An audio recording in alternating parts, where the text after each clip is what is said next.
में बच्चियों के, मगर वो नहीं आती क्यों? चूंकि बचपन में नाच गाने देखे। बोलो जवाब दो, मैं गलत कह रहा हूं? मुझे बताओ, अगर बचपन में छोटी बच्ची सजदा करती तो कभी कभी जाती? अगर उसे सजदा सिखा दिया जाता, उसे तो थिरकना सिखाया। उसके घर में तो सिनेमा चले, उसके घर में तो फिल्में चली।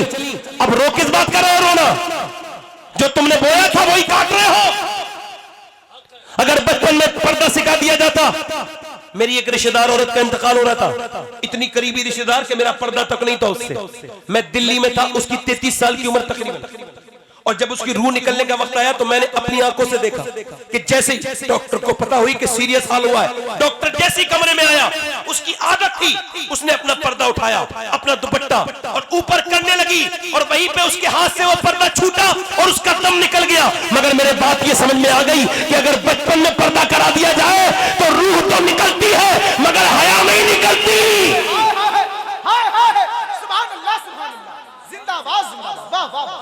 हया, बोलो बोलो हया, इधर देखो, हया नहीं निकलती।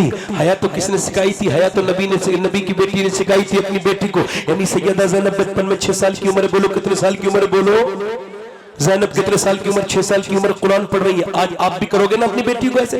जवानों ऐसा करोगे जैसा बता रहा हूँ? 6 साल की बच्ची के सर पे दुपट्टा रखोगे तो दुपट्टे रख के कुरान पढ़ रही है, कुरान पढ़ते पढ़ते सर से दुपट्टा गिर गया, सैयदा फातिमा ने सर पे दुपट्टा रखा। जब दुपट्टा रखा तो सैयदा ज़ैनब ने पूछा, अम्मी जान आपने, मेरी अम्मी, मैं आपने सर पे दुपट्टा क्यों रखा? कर नाना नाराज हो जाएंगे। तो सब लड़की सर पे दुपट्टा रखती, सैयदा ज़ैनब रोई और रोई रोई रोई और इतनी रोई कि सैयदा फातिमा ने सीने लगाया, ओ मेरी ज़ैनब चुप जाना, अब तो तूने सर ढक लिया। सैयदा ज़ैनब कहने लगी, अम्मी जान मेरे नाना से कह देना ज़ैनब को माफ कर दे, इस बार तो गर्दन कटाए, इस बार मेरी गलती माफ करे, अगली बार गर्दन तो कटेगी मगर सर पे से दुपट्टा नहीं हटेगा।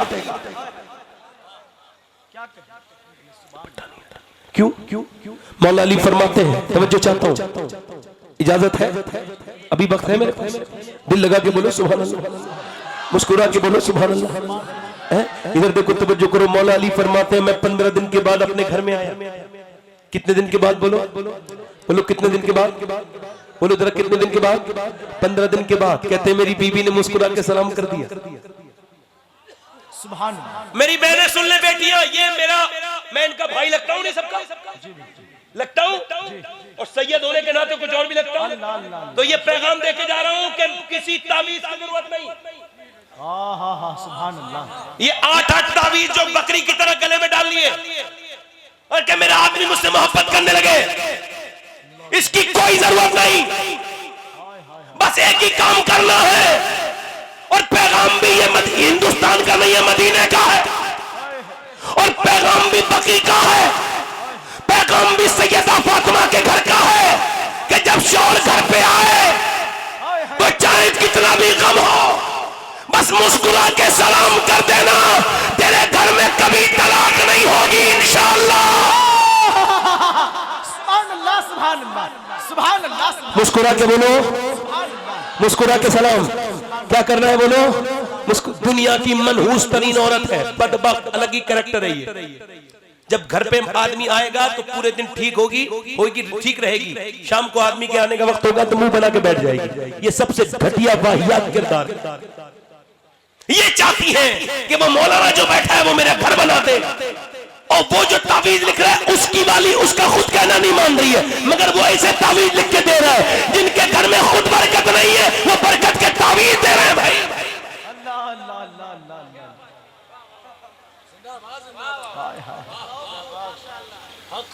तवज्जो है कि नहीं भाई? हाँ भाई देख लो, ठीक है, मैं अपनी तकरीर में खत्म करता हूँ भाई। मैंने कहा था, ठीक है, सेल्फी बना लो, तस्वीरें बना लो, ठीक से बनाओ तस्वीरें, यही तो कयामत के दिन काम आएंगी आपकी। बैठ जाए भाई, इत्मीनान सुकून के साथ बैठ जाए। भाई शब्बीर बरकाती साहब की आमद है, इत्मीनान से आने दीजिए। आप अपनी अपनी जगहों पर बैठ जाइए। अभी स्टेज पर आएंगे, हर कोई देखेगा उन्हें, सबको देखने का, मिलने का मौका दिया जाएगा। अगर कोई उनके साथ में जाना चाहेगा तो उसका टिकट भी करवा दिया जाएगा। आने दीजिए अपनी। अब आप लोगों में जितने मुसलमान हैं वो बैठ जाए, बैठ जा भाई, बैठ जा। जितने मुसलमान हैं वो सब बैठ जाए। आप लोगों भाई क्या हो, मुसलमान नहीं हो? आप लोग बैठ जाओ, बैठ जाओ।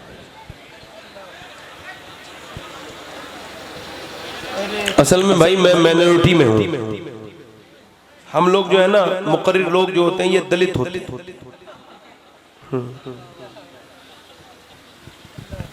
है ना, अक्सर मियाँ लोग कहते हैं अरे वो मुकर्रिर ही तो है, क्या कहते हैं, शायरी तो है, वो तो एक मुकर्रिर है, तकरीर करता है। मैंने कहा मियाँ तुम भी सीख लो, नबी की सुन्नत है। आ गए शब्बीर भाई, आगे आ जाओ, आ जाओ। ये बड़े बाअदब आदमी है, इनकी जो मकबूलियत है और किसी वजह से नहीं है, इनकी मकबूलियत मौलाए कायनात मौला अली के फैज़ से है। बैठी कोई बात नहीं। तो हमारा मामला ये है कि जैसे मियाँ लोग होते हैं ना, मियाँ जो कुछ नहीं करते हैं, मैं कुछ नहीं, कोई काम ही नहीं उनका, और वो कहते हैं ये मुकर्रिर ही तो है खाली। मैं कहता हूँ मियाँ तकरीर करना सीखो, ये नबी की सबसे प्यारी सुन्नत है। जरा जोर से बोलो सुभान अल्लाह। कुछ तुम्हारे मुरीद सीख जाएंगे, हमारी जरूरत नहीं पड़ेगी तुम्हें, जरूरत भी हमारी पड़ती है और नीचा भी हम ही देखते हो।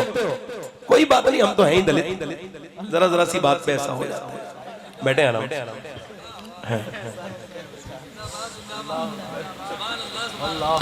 करम का मरकज अता सरापा जनाबे ज़हरा, जनाबे ज़हरा। नबी की सूरत, नबी की सीरत, नबी का नक्शा जनाबे ज़हरा। नबी की बेटी चक्की चला रही है और फिर सो गई, नींद आ गई, मगर चक्की चलती रही। मेरी बहना सुनो, जब अल्लाह की हो जाओगी तो ऐसी बरकतें मिलेंगी कि सो रही है फातिमा और चल रही है चक्की। हदीस में आया, एक औरत ने देखा कि चक्की लगातार चल रही है और उसके अंदर दाने भी गिर रहे हैं, फिर आटा बन के भी जा रहा है। अब ये औरतें कोई काम तो करती नहीं, कभी ब्लड प्रेशर की दवाई खा रही है, कभी इसकी दवाई खा रही है, कभी उसकी। पहले की औरतें ना ब्लड प्रेशर की दवाई खाए, ना पहले की औरतें कोई मियाँ वो जो वॉकिंग करे, ना इधर घूमे ना उधर घूमे। सुबह सुबह बेहया बेगैरत चल गई, और जब आप घर में तो काम करती नहीं, अब मशीन आ गई, वॉशिंग मशीन, तो कपड़े धोने का काम खत्म हो गया, रोटी बनाने का काम खत्म हो गया, कोई काम तो बचा नहीं। अब वो कह रही बीमारियां क्यों आ रही है? अरे बीमारियां इस वजह से आ रही है तुम कुछ नहीं कर रही हो, जब कुछ करोगी तो बीमारियां कहां से आएंगी? अब ना चक्की चला रही है, पहले की औरतें चक्की चलाती थी, अब ना कोई और काम कर रही है, मगर नबी की बेटी चक्की चलाते चलाते आराम करने लगी और आंख लग गई। चक्की चल रही है, उसके अंदर गेहूं गिर रहे हैं और गेहूं के बाद आटा भी निकल रहा है जो पिसते चले जा रहे हैं। एक औरत आती है, आके अर्ज करती है, या रसूल अल्लाह, आपकी बेटी के घर मैंने अजीब चीज देखी है। क्या? चक्की चलाने वाली फातिमा थक के अंदर सो रही है और चक्की चले जा रही है, चक्की चली जा रही है, क्या बात है? नबी ने फरमाया, तू क्या मेरी बेटी को ऐसे ही समझती है? वो मेरी बेटी फातिमा है, जन्नत की औरतों की सरदारा है, वो रात भर सोई है, अब आराम करने के लिए जरा सी नींद लग गई तो सो गई। अब जब वो सोई है तो अल्लाह ने फरिश्तों को भेजा है और कहा है, जाओ फातिमा के घर की चक्की चलाओ।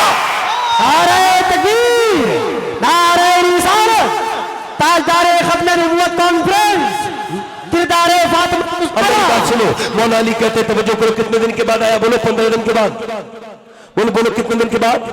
15 दिन के बाद आया हूं। मौला अली फरमाते 15 दिन के बाद आया हूं, 15 दिन के बाद आया हूं। एक दिन मौला अली ने कुछ जेबर बना के दे दिया सैयदा फातिमा को। जब जेबर पहना, जिंदगी में पहली बार जेबर, वो भी एक चांदी का थोड़ा सा जेबर, वो पहना, घर पे अच्छा पर्दा लग गया। जब अच्छा पर्दा लगा, अगर लोग उठना बैठना बंद कर देते ना तो मेरा दिल बड़ा खुश हो जाता, मगर मैं देख रहा हूं कि लोग परेशान कर रहे हैं मुझे, मगर कोई बात नहीं, मैं भी उन्हें माफी कर रहा हूं। है ना? मुझे है कि नहीं? मैं अपनी तबीयत बनाता हूं तो जब तक कोई इधर से आ जाता है, कोई इधर से आ जाता है, कोई बात नहीं। एक बार चील आ रही थी, कौन? गौस पाक तकरीर कर रहे थे, कौन? गौसे आदम। चील आ गई, आपने देखा आवाज भी कर रही है, आपने चील को ऐसे देखा, 2 टुकड़े होकर नीचे गिर गई। आपने तकरीर के बाद उठाया और फरमाने लगे, देख मेरा नाम अब्दुल कादिर है और सुन के जा, आज के बाद मैं तकरीर कर रहा हूं तो गुजर मत जाना। और गुजरे तो साइलेंट मोड पे जाना, बोलना नहीं, आवाज नहीं करना। इस बार जिंदा कर रहा हूं, अगली बार जिंदा नहीं करूंगा। तेरी चिड़िया है तेरा दाना पानी, तेरा मेला तेरी महफिल है आगोश। ये कमाल मुझे मिल गया होता तो रोज हादसा हो रहे होते। अब तवज्जो करो मेरी तरफ। हाँ, लोग इसे मजाक में लेके चले जाते हैं, लोग समझते नहीं ये कैसे काम होता है। थोड़ा सा आपको रात ज्यादा हो गई, जरा ध्यान से मेरी बात को सुने।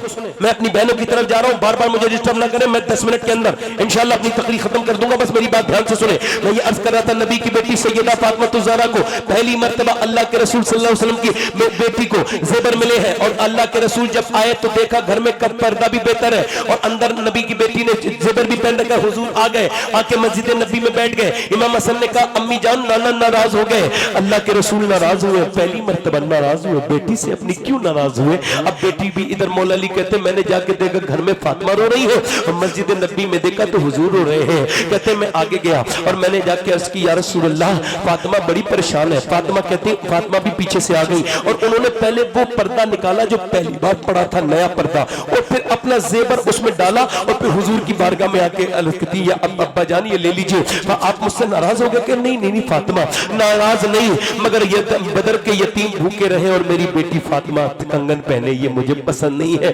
मेरी बेटी फातिमा जब असहाबे सुफ़ा भूखे रहे और तुम जो है ना वो ये ज़ेबर पहनो, ये मुझे पसंद नहीं है। इस वजह से मेरी बेटी मुझे तकलीफ हुई। अल्लाह के रसूल की बेटी कहने लगी, अब्बा मेरे शौहर पहली बार लाए थे तो मैंने इनकी मर्जी के लिए पहन लिया था, पसंद ये भी मुझे नहीं है। आप पूरी रात इबादत करते हैं, इबादत मैं भी करती हूँ आपकी सुन्नत के मुताबिक। अब्बा जान आप पूरी रात इबादत करते हैं, मैं भी करती हूँ, आपके कपड़े पे पहमत है, मेरे कपड़े भी पहमत है। मुझे अब्बा ये दौलत पसंद नहीं है, ले लीजिए। मुझे अल्लाह के रसूल की बेटी ने दे दिया। एक दिन हजरत अम्मी आयशा फरमाती, फातिमा ज़हरा आई और एक आप आई, मैंने कहा हुजूर फातिमा आ रही है। तो सैयदा फातिमा की ऐसी चादर जो थी ना वो थोड़ी सी जो है ना, अल्लाह अकबर तवज्जो करे, ऐसे करके बंधी हुई थी। हुजूर ने फरमाया फातिमा कैसे आई। कहा हुजूर लीजिए अब्बा, रोटी गरम गरम दे दी, लीजिए अब्बा खाइए। हुजूर ने गरम रोटी का एक लुकमा मुंह में लिया और आंख से आंसू। हुजूर ने फरमाया फातिमा, सैयदा फातिमा ने अर्ज की, अब्बा जान आप रोते क्यों हैं। कहा तेरे बाप के पेट में पहले बार लुकमा गया, 5 दिन के बाद पहला लुकमा गया है। सैयदा फातिमा कहने लगी, अब्बा आप खा लीजिए। बात यह थी कि अली लाए थे तो मैंने पहले चक्की चलाई और चक्की चलाने के बाद पहले फिर खाना बनाया और फिर हसन हुसैन को अली को खिला दिया, मगर मैंने अपने हिस्से की रोटी नहीं खाई। मैंने सोचा पहले अपने अब्बा को खिलाऊंगी, मैं बाद में खाऊंगी। बेटियां ऐसी होती हैं, 1000 बेटे भी एक बेटी की मोहब्बत का मुकाबला नहीं कर सकते। कि नबी की बेटी कहती है मैं भूख की प्यासी सब कुछ करके ले आई। अल्लाह अकबर। मैं आपसे अर्ज करता हूँ, एक में जरा मेरी तरफ तवज्जो करो। हजरत अली कहते हैं 15 दिन के बाद घर आया, फातिमा ने मुस्कुरा के सलाम किया, ये बात याद है ना आपको। कहते फिर मैंने दरवाजा खोला, मैंने कहा फातिमा भूख लगी है, उन्होंने पानी दिया, फिर मैं वो अंदर चली गई। मैंने ये रिवायत 21 रमजान को मदीने में गुंबद खजरा के पीछे नीचे बैठ के मौला अली की शहादत वाले दिन पढ़ी है। ये रिवायत जो आपके सामने बयान कर रहा हूँ। हजरत मौला अली कहते हैं मैंने फातिमा तो ज़हरा, मैंने कहा फातिमा खाना लाओ, तो वो अंदर चली गई। मैंने 3 बार आवाज दी तो अंदर से रोने की आवाज आई। मैंने देखा दोनों आलम के मालिक मुख्तार की बेटी रो रही है। मैंने कहा क्यों रोती है। कहने लगी आपको खाना नहीं दे पा रही हूँ, मुझे बड़ा तकलीफ हो रही है, शोहर को खाना नहीं दे पाई, आप सफर से आए। कहा क्यों। जब आप घर से गए थे कई दिन का फाका था, आज भी घर में कई दिन का फाका है। और फिर सैयदा फातिमा से अली बोले आपने मुझे बताया क्यों नहीं। कहते मौला अली जब ये कहा ना तो वो रोई और रोई। कहने लगी मेरे अब्बा ने मना किया था कि अली से वो मत मांगना जो उनके पास मौजूद ना हो। कहते हैं अली वो फातिमा मेरे दिल के हाल जानती थी, मेरे पास कुछ नहीं था। फिर फरमाते मौला कायनात मौला अली अल्लाह, फिर फरमाते मैंने कहा फातिमा आप इतना क्यों रोती। कहने लगी हमारे घर तो कोई 6-7 दिन ही हुए हैं, मगर मेरे अब्बा के घर 16 दिन हो गए चूल्हा नहीं जला। कहते मौला अली बच्चों पे मैं अपने घर में था, मगर हुजूर का सुन के मैं चला गया बाग में। मैंने जाके कहा मुझे कुछ काम ले लो, तो उसने कहा एक खजूर दूंगा, एक डोल दोगे पानी का। तो मेरे बाप कहते मैंने 3 निकाले, थका हुआ था, थक गया, मगर फिर निकाले 4, 5, कहते पूरे 17 डोल निकाले। अगर किसी का बाप मजदूरी करता है भाई भतीजा तो बुरा मत मानना, मैं इस महफिल में बैठ के कह रहा हूँ, उसे हकीर मत जानना, उसे रुसवा मत कहना, फख्र से कहना कि मेरा बाप मजदूर है। मैं इस महफिल में बैठ के कह रहा हूँ मैं जिस अली की औलाद हूँ या सारे सैयद जिस अली की औलाद है, हमारा बाप एक मजदूरी करता था, हमारा बाप पानी भी देता था, और घास भी खोद के लाता था। ये तो उसकी दुआएं हैं कि उसकी दुआओं से हम फल फूले हैं, मगर हमारे बाप ने घास खोदी है और फिर मदीने में ला के बेचा है। मुझे तो कोई अफसोस नहीं है ये कहते हुए। तुम अपने भाई को भाई कहते हुए शर्माते हो, अगर वो गरीब है बेटे को बेटे कहते हुए शर्माते हो, बाप को पहचानने से मना कर देते हो, तुमको शर्म नहीं आती? अल्लाह अकबर। हज़रत अली कहते 17 डोल निकाले, 17 खजूर, मैं खुद भूखा था मगर एक खजूर चक्की तक नहीं हुजूर की बारगाह में। हुजूर ने मुझे देखा, देखने के बाद कहा अली तुम अपनी बीबी को नहीं खिलाया तुमने, तुम्हारा हसन भूखा है, तुम्हारा हुसैन भूखा है, तुम्हारी बीबी भूखी है। तो कहते मौला अली मैंने हुजूर की बारगाह में अर्ज की या रसूल अल्लाह मैं अपनी फातिमा से ज्यादा, अपने हसन से ज्यादा, अपने हुसैन से ज्यादा आपसे मोहब्बत करता हूँ, ये आपके लिए। हुजूर ने दुआ कर दी, हाथ उठाए, अल्लाह मैं अली से राजी हूँ, तू भी इससे और उसकी औलाद से राजी हो जा। हुजूर में अपने घर गए, कहते मेरे अपने नवासे को खोला, उठाया और खजूर को खोला, उसके अंदर से निकाली गुठली और नवासे के मुंह में दी। कहते नवासा इतना कमजोर था कि उठा नहीं जाता था, मेरे बेटे हसन से, मेरे हुसैन से उठा नहीं जाता था। अल्लाह अकबर। मैंने अपनी आंखों से देखा है मदीने में 5-5 लाख लोगों को एक साथ इफ्तार कराते हुजूर, और ये सदका हुजूर का हम सब खा रहे हैं। कौम आद बर्बाद हो गई, कौम समूद बर्बाद हो गई, कितने मियां कौम हलाक हो गई, मगर हम बर्बाद न हुए। क्यों? क्योंकि अम्मा आयशा फरमाती सारे लोग तो गुठलियां फेंक देते थे खजूर की, हुजूर नहीं फेंकते थे। जब 15-15, 14-14 दिन के फाके होते थे तो वही खजूर जूस के पानी पी लिया करते थे। एक बात मैं बयान करते करते बड़ा आपका दिल की तवज्जो चाहता हूँ, दिल मेरी तरफ कर देना लोगों, मेरा दिल कर देना। अम्मा आयशा फरमाती जब हुजूर के पेट पे पत्थर बनते थे ना, और जब बन जाता था पत्थर हुजूर के पेट पर, तो मेरे नबी पाक ऐसे हाथ उठाते थे और हाथ उठा के दुआ करते थे, ऐ अल्लाह मेरी उम्मत कभी भूखी न मरे। इस एहसास कीजिए इसका कि जैसे बाप दुआ कर रहा हो मेरी औलाद कभी भूखी न मरे। क्या दुनिया के सारे बाप मिलके इतनी मोहब्बत तुझसे नहीं कर सकते जितना हुजूर ने तुझसे मोहब्बत की है। उन्होंने तुझसे इतनी मोहब्बत की है कि पूरी पूरी रात तेरे लिए दुआएं मांगी है। कभी सोचा कर तू अकेला नहीं है नौजवान, तू एक कोई आम आदमी नहीं है, तेरे लिए नबी की आंखों में आंसू आए हैं, तेरे लिए आंसू आए हैं। तू कोई आम इंसान नहीं है, मगर आज तू अपने नबी को भूल गया, अपने पैगंबर को भूल गया। आज तेरे पास इंस्टाग्राम के लिए वक्त है, फेसबुक के लिए वक्त है, मगर नबी पर दुरूद पढ़ने का वक्त नहीं है। आज तेरे पास वक्त नहीं है अपने हुजूर को याद करने का, मगर कल तू और मैं मरेंगे तो सब डाल देंगे कब्र में। मेरी बेटियां भी सुन ले, ये दुनिया की जिंदगी छोटी सी जिंदगी और आखिरत की आखिरी बात, आखिरत की जिंदगी बड़ी जिंदगी। तुम मर जाओगे फिर आखिरत की जिंदगी। सैयदा फातिमा कहती है मैं उससे कयामत के दिन उसकी तरफ देखूंगी भी नहीं जिसने पर्दा नहीं किया। किधर जाएंगी ये फैशन वाली औरतें? दुनिया मुख्तसर है। मैंने अपने हाथों से 17 साल के जवान को, आखिरी बात मेरी है, मैंने गुस्ल दिया, उसके पोस्टमार्टम वाली बॉडी थी, मैंने उसके सर को उठाया तो उसके सर की खोपड़ी अलग हट गई और मेरी उंगली अंदर चली गई, खून निकला, मैं रोया। एक साहब बोले क्यों रो रहे हैं? तकलीफ? मैं कहा तकलीफ इतनी नहीं हो रही है, मगर सोचें जरा, हुजूर फरमाते हैं कि जब हाथ पकड़ो ना गस्साल हाथ पकड़ता है मुर्दे का, तो मुर्दा कहता आराम, नरमी से उठा। तेरे उठाने से बड़ी तकलीफ होती है, जब हाथ उठाने से तकलीफ होती है तो पोस्टमार्टम में तो चीर देते हैं, और वो भी कैसे चीरते हैं? वो शराब पी के चीरते हैं। वो लोगों क्या तुम डरते नहीं? मैं मुसलमान हूँ, मुझे डर लग रहा है, मैं तकलीफ में हूँ, मुझे डर लग रहा है। मेरी बहनें, मेरी बेटियां सुने, एक औरत खुदकुशी की कोशिश करती थी, उसका आदमी डॉक्टर था, पोस्टमार्टम हाउस लेके गया तो एक औरत को चीर रहे थे, घरेलू औरत थी, बिल्कुल जब बेहोश हो गई और उठी, कहने लगी वो कौन औरत थी जिसे बगैर कपड़ों के लोग चीर रहे थे? कौन थी वो? वो खुदकुशी करके आई थी। वो कह लगी मैं आज से कोशिश नहीं करूंगी कभी खुदकुशी की। सोचो तो कि जब एक जरा सा हाथ उठाने से हम और आप पड़े होंगे, कोई पानी भी दूसरा डालता होगा। ये जिनके लिए सबको छोड़ा था ना, ये पानी भी नहीं डालेंगे, डर के पीछे हट जाएंगे। बाप के जनाजे से डर लगता है, बाप के जनाजे डर लगता है, उसकी दौलत से डर नहीं लगता। तुम झूठे हो। हमने किसके लिए दुनिया जी? इनके लिए, ये जो कब्र में हमें उतारने तक के लिए तैयार नहीं, ये लोग, ये हमारे बच्चे, इनके लिए अल्लाह को छोड़ा था। और सोचो तो मैं सोच रहा हूँ कि अल्लाह मैं सफर में रहता हूँ, बस पोस्टमार्टम वाली मौत से बचा लेना, बचा। कितनी सख्त है मौत। मेरे आका फरमाते हैं मेरी नजर में सबसे खतरनाक जगह कब्र है। ईसा अपनी माँ मरियम की कब्र पे गए, कहने लगे मरियम मेरी माँ, मैं अब मुर्दे जला लेता हूँ, तुझे जिंदा करूंगा। कोई मरियम के बराबर है यहाँ पे जो डरते नहीं लोग? जिंदा करूं तो अंदर से आवाज आई मेरे बेटे ईसा ऐसा न। मेरी जब रूह निकली थी इतनी तकलीफ हुई थी, उसका एहसास हुआ। नबी का माज बिन जबल, नबी के जमाने का जनरल सहाबी, जब रूह निकल रही है तो कांप से रोते हैं, कांप रहे हैं। क्या हुआ? जनरल हुजूर के लगा नहीं, अच्छा होता कि जंग में शहीद हो जाता। इसमें बिस्तर पे मरना तलवार के 1000 बार से ज्यादा सख्त है। कैचियों में उबालने से वो मौत आ धमकेगी। नौजवानों आ जाएगी मौत, अचानक आ गई। कौन कहता है मैं मरते मरते बचा? ये झूठ है। आज तक कोई मरते मरते बचा नहीं बचा, बल्कि बचते बचते लोग मर जाएंगे,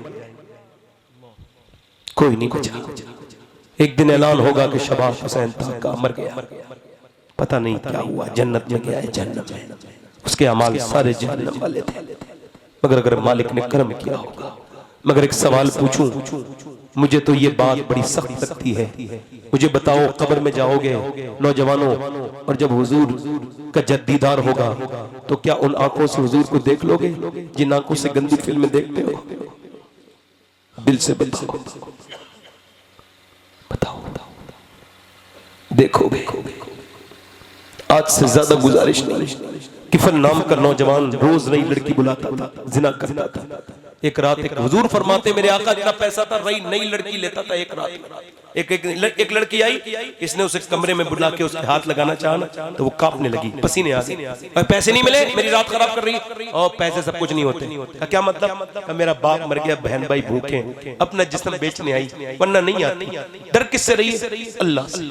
अल्लाह कौन? अल्लाह जो मुझे देख रहा है और तुझे भी देख रहा है। कहते हुजूर उसने ऐसे गुफ्तगू की अल्लाह के ऊपर कि वो रोई, कहने लगी अगर मेरा मालिक न देखता तो मैं न शर्माती, मगर अपने रब से कह रही हूँ ऐ मुझे इंसान बना के दुनिया में भेजने वाले, मैं दुनिया में आके घाटे में हूँ, मैंने तुझे छोड़ मुझे माफ कर दे, आज मैं डर लग रहा है। और वो रोई ऐसे, उसके रोने से उसका दिल धुल गया किफल का। वो बोला तूने मेरी आंखें खोल दी, मैंने तुझे बहन बनाया, ले पैसे ले जा। सारे पैसे दे दिए। खुद सजदे में गिर के बोला मालिक मेरे गुनाहों की कोई हद नहीं है, मगर तेरे कर्म की भी कोई हद नहीं। ऐ अल्लाह अगर मेरे गुनाहों की कोई हद नहीं, तेरे कर्म, मेरे जैसा गुनहगार कोई नहीं, तो तेरे जैसा करीम मुझे माफ कर। रोया, बहुत रोया, सिसकियां ले लिया, भीग गया उसका बिल्कुल फर्श, मगर दम निकल गया। रोते रोते दिल का दौरा पड़ गया। सुबह को कोई जनाजा नहीं उठाता, इसका जानी का, इसका जिना करने वाले बदकार का जनाजा हम तो नहीं उठाते, कोई नहीं उठाया। दोपहर के वक्त में अल्लाह ने फरिश्तों को भेजा, या अय्युहल इंसान मा गर्रका बिरब्बिक, कैसा करीम जिससे तुम भाग रहे हो, कैसा करीम है वो कि वो फरिश्तों को भेजता है, और वो जो पूरी जिंदगी बदकारी करता था उसके दरवाजे पे लिखवा रहा है इन्नल्लाह कद गफर अल किफल। ये जो किफल है ना, इसे अल्लाह ने तो बख्श दिया है, अल्लाह ने बख्श दिया है। क्यों बख्श दिया? चूंकि ये रो लिया था, एक आंसू जो बगा गया। और अल्लाह फरमाता है ए आदम की औलाद, एक आंसू बस, वो आंख से चले गाल तक आ जाए, सारे माफ कर दूंगा, बस वो करीब। हम सबकी कहानी खत्म होने वाली, सब मर जाएंगे। मैं सबसे कहता हूँ अपने रब से तौबा कर लो। हाथ उठा के बताओ कितने हुजूर के नाम पे गर्दन कटा देंगे? दोनों हाथ उठा, नीचे हाथ कर, नीचे हाथ, दोनों हाथ उठा के बताएं गर्दन कटा देंगे हुजूर के नाम पे? नीचे हाथ। जो गर्दन कटा सकता है वो कुछ भी कर सकता है, कुछ भी कर सकता है। एक दूसरे की तरफ मत देखना, सुनो और ध्यान से सुनना, एक दूसरे मुस्कुराना नहीं। कितने लोग ऐसे जो गर्दन भी कटा देंगे और आज से हुजूर के नाम पे पूरी दाढ़ी में रखा लेंगे। इस महफिल में खड़े हो जाए, खड़े हो जाए। कोई मदरसे का बच्चा ना खड़ा हो, बाकी नौजवान खड़े हो जाए, खड़े हो जाए, हाथ ऊपर कर ले। दाढ़ी रखाने वाले खड़े हो जाए, सोच समझ के खड़े हो, हाथ ऊपर करें, दोनों हाथ ऊपर करें थोड़ी देर के लिए। जिनके दाढ़ी आज तक ना हो, छोटी हो, एक मुट्ठी से कम हो, वो भी खड़े रहे। जिनकी पूरी हो बैठ जाए। दाढ़ी पूरी रखाने वाले आज से जो बात हाथ ऊपर करें, मेरे साथ कहें अल्लाह को गवाह बनाकर, उसके रसूल को गवाह बनाकर, इन उलमा को गवाह बनाकर तौबा करते आज के बाद न दाढ़ी कटेगी न मुड़ेगी इंशाअल्लाह। बोलो इंशाअल्लाह, जोर से बोलो इंशाअल्लाह।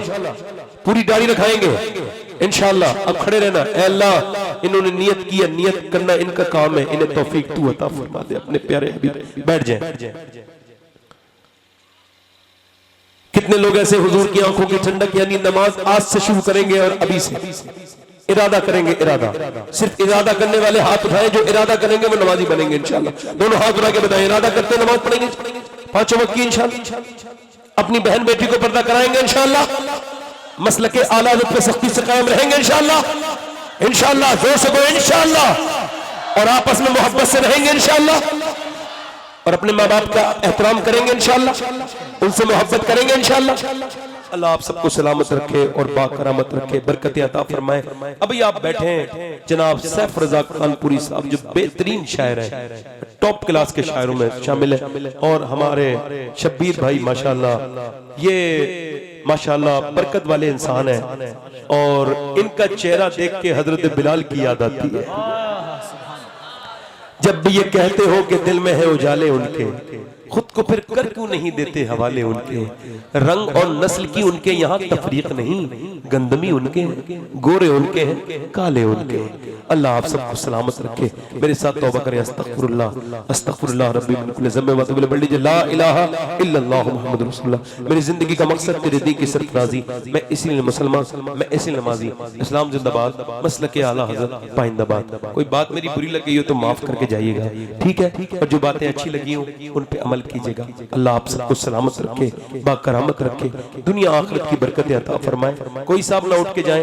अब इंशाअल्लाह नाज़िम अहले सुन्नत, नकीब अहले सुन्नत जनाब दिलशाद फारूकी साहब क़िबला तशरीफ ला रहे हैं, वो अपनी कार्रवाई आगे बढ़ाएंगे।